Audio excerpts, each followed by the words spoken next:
Bismillahirrahmanirrahim. Assalamualaikum warahmatullahi wabarakatuh.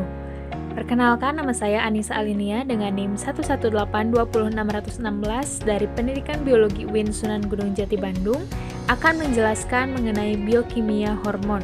Video ini dibuat untuk memenuhi salah satu ujian akhir semester mata kuliah biokimia dengan dosen pengampu Ibu Sri Hartati MPD dan Ibu Eva Fauziah MSI. Ada beberapa poin yang akan dibahas dalam video ini, yaitu definisi hormon, definisi endokrin, kelenjar endokrin, ciri-ciri hormon, fungsi hormon, klasifikasi hormon, mekanisme kerja hormon, sekresi hormon, dan interaksi hormon. Selamat menyaksikan. Yang pertama yaitu definisi hormon.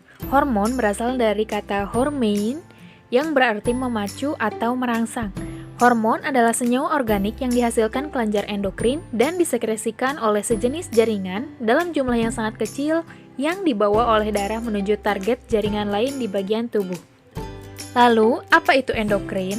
Endokrin merupakan suatu zat kimia yang dihasilkan oleh suatu sel di mana zat kimia tersebut akan diantar kepada sel tertentu di sekitar sel tersebut, di mana proses penghantaran ini harus mengikuti atau melewati sistem darah atau pembuluh darah.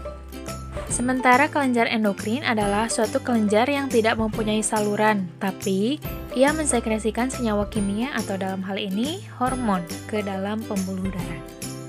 Selanjutnya, ciri-ciri hormon. Yang pertama, diproduksi dan disekresikan ke dalam darah oleh sel kelenjar endokrin. Yang kedua, mengadakan interaksi dengan reseptor khusus yang terdapat di sel target. Yang ketiga, memiliki pengaruh mengaktifkan enzim khusus. Dan yang keempat, yaitu memiliki pengaruh tidak hanya terhadap satu sel target, tetapi dapat juga mempengaruhi beberapa sel target berlainan. Lalu, apa sajakah fungsi hormon?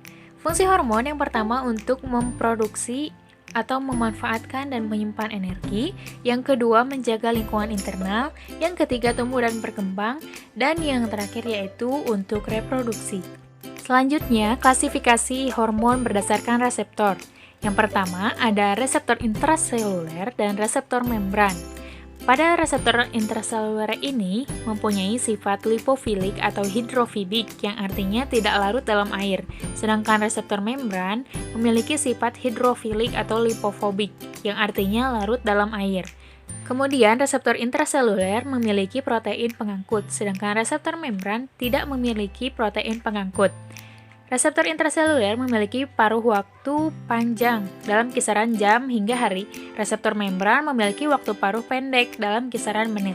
Reseptor intraseluler memiliki mediator kompleks hormon reseptor, sedangkan reseptor membran memiliki mediator second messenger berupa CAMP, CGMP, CA2+, fosfatidilinositol, dan lintasan kinase.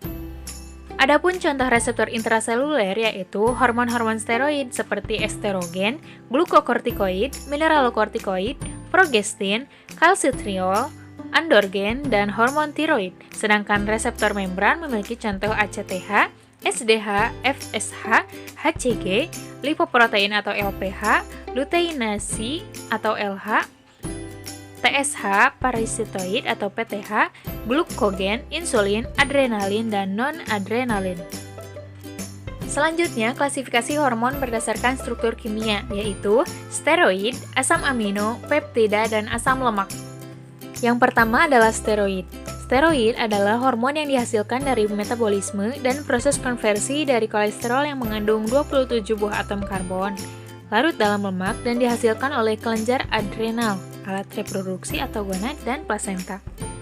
Yang kedua yaitu asam amino. Asam amino ini adalah hormon yang berasal dari asam amino yang mengalami modifikasi. Contohnya, modifikasi triptofan membentuk hormon serotonin ataupun melatonin.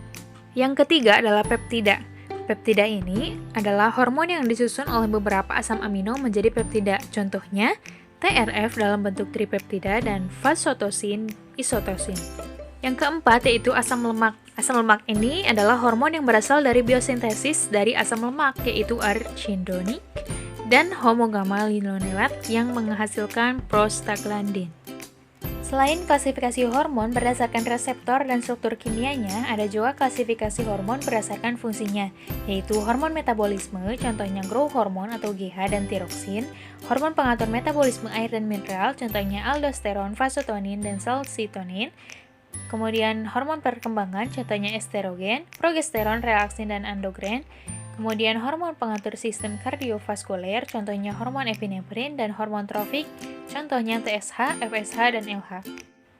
Selanjutnya yaitu mekanisme kerja hormon. Perlu kita ketahui dalam bekerja terhadap sel target, hormon mempunyai 3 mekanisme kerja utama, yaitu mengubah permeabilitas saluran atau membran dengan bekerja pada protein saluran atau protein kanal yang sudah ada. Yang kedua, bekerja melalui sistem pembawa pesan kedua atau second messenger untuk mempengaruhi aktivitas sel. Dan yang ketiga, pengaktifan gen spesifik untuk sintesis protein baru. Berikut ini adalah gambaran mekanisme kerja hormon. Pada sel yang menghasilkan hormon, maka hormon tersebut akan dilepaskan, dan hormon yang akan dilepaskan akan mencari target selnya. Hormon tersebut bisa mengenali target selnya apabila sel memiliki reseptor, dan untuk sel yang tidak memiliki reseptor, hormon yang dihasilkan oleh suatu sel tersebut, dengan kata lain, bukanlah sel target dari hormon sel tersebut. Selanjutnya yaitu mekanisme kerja hormon. Perlu kita ketahui, setiap hormon pada dasarnya mempunyai 2 domain fungsional.